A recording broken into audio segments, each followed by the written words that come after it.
So I was interacting to some students and अब सबसे बड़ा क्वेश्चन क्या है, जिन्होंने प्रीलिम्स क्लियर किया चाहे नहीं क्लियर किया, क्या सर हमें दिल्ली आ जाना चाहिए?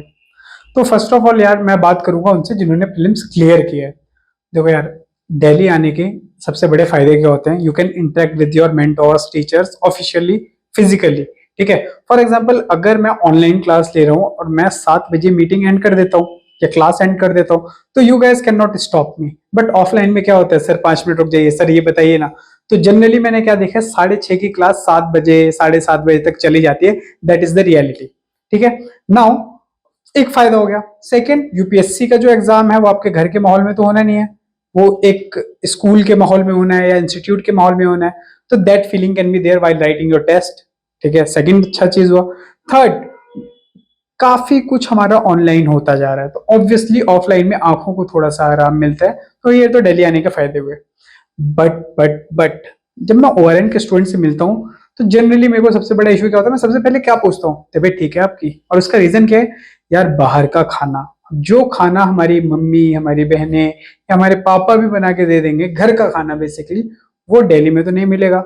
तो हेल्थ का इशू। सेकंड, वहां पे कपड़े आपको धुले धुलाए मिल जाएंगे, प्रेस किए हुए मिल जाएंगे। यहाँ पे तो सब मैनेजमेंट आपको खुद करनी है।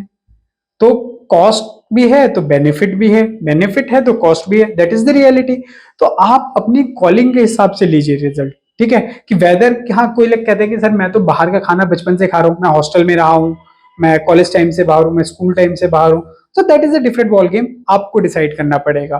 ठीक है, बट दिल्ली आना क्या जरूरी है मेंस 2025 के लिए? सिर्फ तभी होगा तो मैं कहूंगा जाके रैंकर्स की लिस्ट देख लीजिए, कितने लोग दिल्ली के हैं या कितने लोग अपने घर छोड़ के निकले हैं। हाँ, इंटरव्यू के टाइम पे आ गए, मीन्स के टाइम पे आ गए, तो दैट इज फाइन थिंग। तो अगर आपको लगता है कि नहीं, पिछले कुछ अटेम्प्ट में मेरा मीन्स में रिजल्ट सिर्फ माहौल की वजह से सही नहीं आया, तो you are most welcome. But आपको ध्यान रखना अपनी हेल्थ का।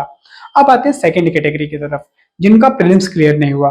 तो ज्यादातर स्टूडेंट्स उठ के चले आते हैं प्रीलिम्स का टाइम पे एंड दे आस्क मी कि ठीक है कि सर अब क्या करें, कौन सा कोर्स ज्वाइन करें। अब मैं उनको एक ही बात बोलना चाहूंगा, यार देखो एक बात समझने की कोशिश करो। अभी जितने भी टीचर्स है ना, अच्छे टीचर्स, वो मेंस के स्टूडेंट्स के साथ लगे हुए हैं, वो मेंस के स्टूडेंट्स के साथ काम कर रहे हैं। Getting it? अब मेंस के स्टूडेंट्स के साथ काम कर रहे हैं मतलब वो 25 जो मेंस दे रहे हैं, तो आपको कैसे वो ज्यादा ध्यान दे पाएंगे? नहीं हो पाएगा ये। बट 22 अगस्त के बाद, 22 अगस्त के बाद आपको मिल जाएंगे टीचर्स फ्री। तो दिल्ली में आने का एक रीजन टीचर्स होते हैं ना कि लाइब्रेरी, ना का मटेरियल, क्योंकि ये सब तो ऑलरेडी आपके पास अवेलेबल है। राइट पीयर ग्रुप में भी, तो अभी राइट पीयर ग्रुप तो उनका ही बनेगा जिनका प्रीलिम्स क्लियर नहीं हुआ है।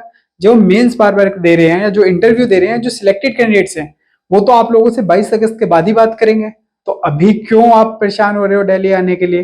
तो अगर आपको इन रियलिटी दिल्ली आना भी है तो it's better you should come somewhere in the August end या September starting, so that the teachers can give you the required attention the way you require. ठीक है, तो on this notes I hope आप लोगों को समझ में आ गया होगा।